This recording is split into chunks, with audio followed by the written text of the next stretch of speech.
Hi, Josh Knight the First here. I just got back from seeing X-Men Apocalypse. This is I guess you'd call it the third movie in this new trilogy that started from X-Men First Class leading into Days of Future Past and now Apocalypse.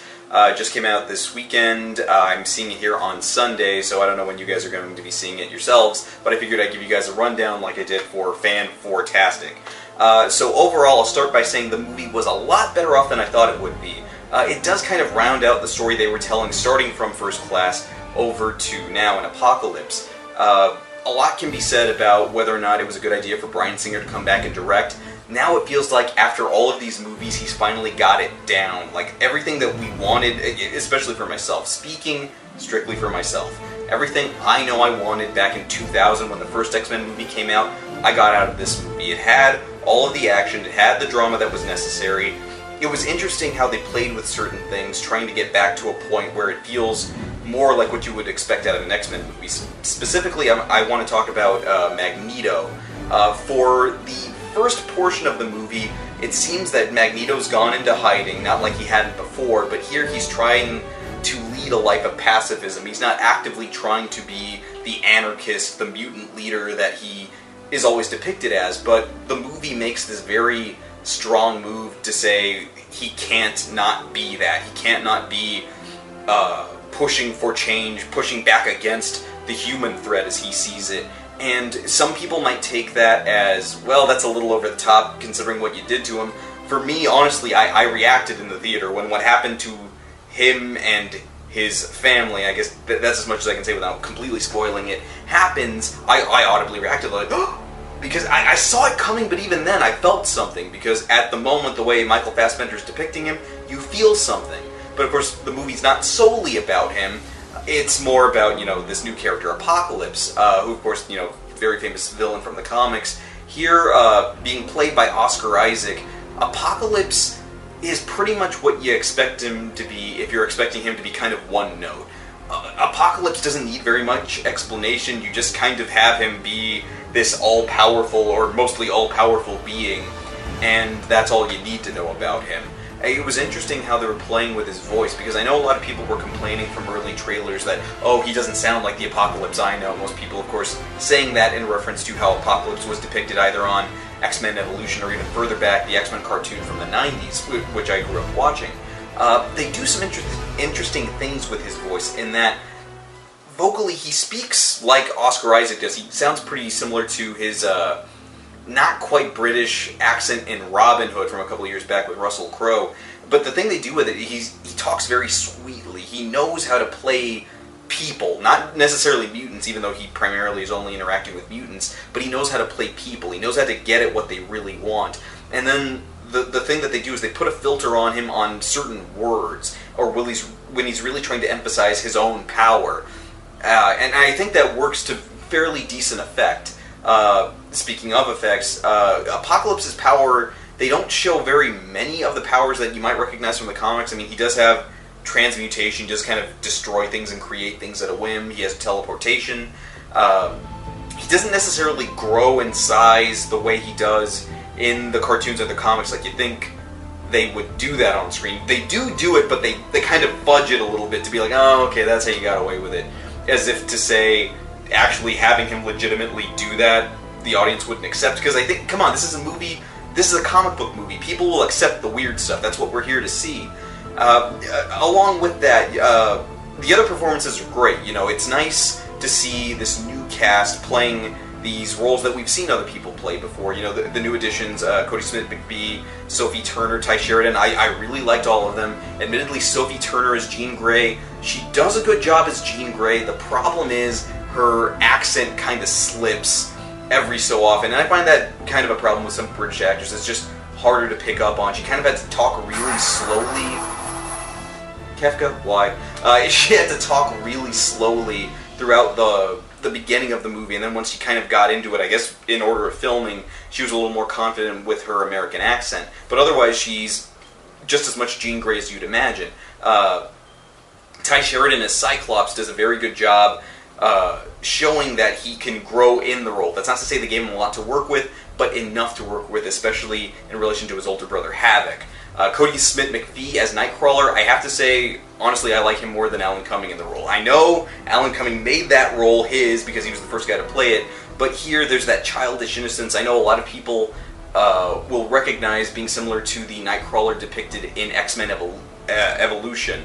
It's closer in tone to that, and I think a lot of people will respond to that. I know I did. And yes, you know what? I don't even care about the spoilers because they kind of spoiled it anyway. Wolverine does show up. It is Hugh Jackman. It is nice that it's straight up Weapon X. They don't refer to him as Wolverine. He's not even in the credits, but he's there in full getup. You know, he's got wires all over him. He's got that weird headgear. And again, kind of setting up this whole thing between him and Jean, but it feels more organic here instead of, well, I'm here now and you're hot, you know, back in the first movie. Overall, the action scenes were done fairly well. Again, Quicksilver steals the movie. Evan Peters just quite literally got the role and took off with it. There's a lot more of endearment there. They're still playing with the whole will he or won't he tell Magneto that he knows that he's related to him. I guess they're setting that up for other sequels, because they do have sequel bait at the end of the movie. I know I did my civic nerd duty by warning people at the end of the movie when the credits started rolling, hey, there's something afterwards, you can sit back down. Thankfully some people listened, and they thanked me for it, and you know, I'm not doing it for that, I just want people to be able to see it. I know my manager at work warned me about it, like I didn't quite get what it was, and admittedly it's one visual thing on the screen, and if you don't know, it's a name, I'll say that much. If you don't know who the name belongs to, it's just as simple as Googling the name you see on the screen plus Marvel, and you'll figure out really quickly who it is. I knew who it was, and I asked my manager, is it this character? And he's like, I don't know, I don't really know that much, but he's not much of a comic reader. So when it came down to it, it was like, oh, okay, yeah, it's totally this character that they've been toying around with using as a villain later on down the road. So I imagine with the next X-Men movie, which they do seem to be planning, this character will be the main antagonist. Also, there seemed to be just a slight tease of the possibility of X-23, but they've been talking about that for a while. Overall, it was very enjoyable. I think it's probably one of the better X-Men movies. I know at some point they make a jab, and really good on Singer for having that humor. They have, some people have seen the clip, Cyclops, Jean Grey, Jubilee, and Nightcrawler coming out of the theater, and they're paralleling just having gotten out of seeing Return of the Jedi.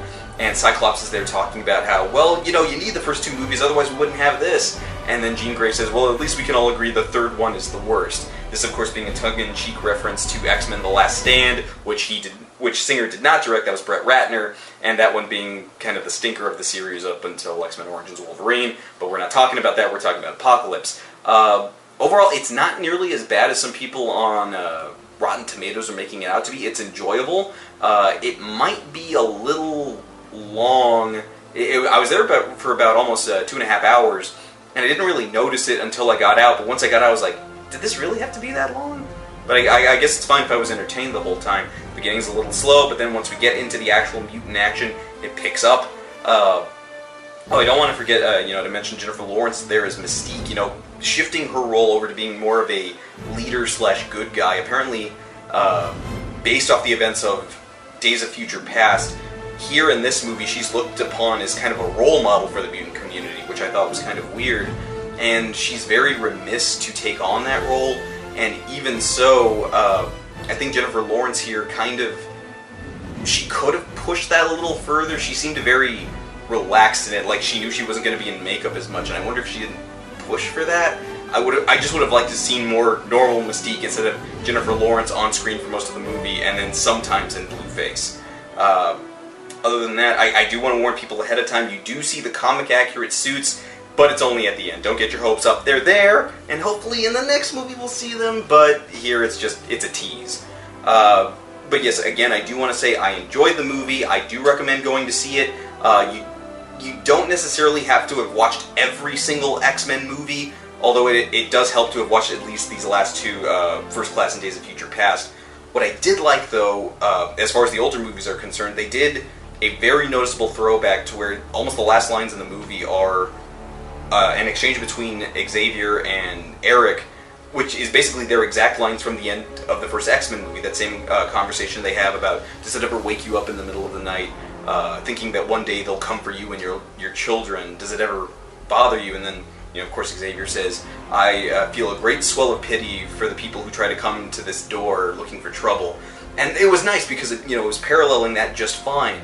But it's nice to see that they can do that after all this time, after all these different X-Men movies. I think now we're finally at a place where people can enjoy X-Men the way they've always wanted to. I know I did. So that's pretty much my thoughts on it. If you guys thought differently, you can always let me know in the comments, or hit me up on Twitter. I'm at JoshKnight1st, and that was my thoughts on the movie. I'll see you guys next time.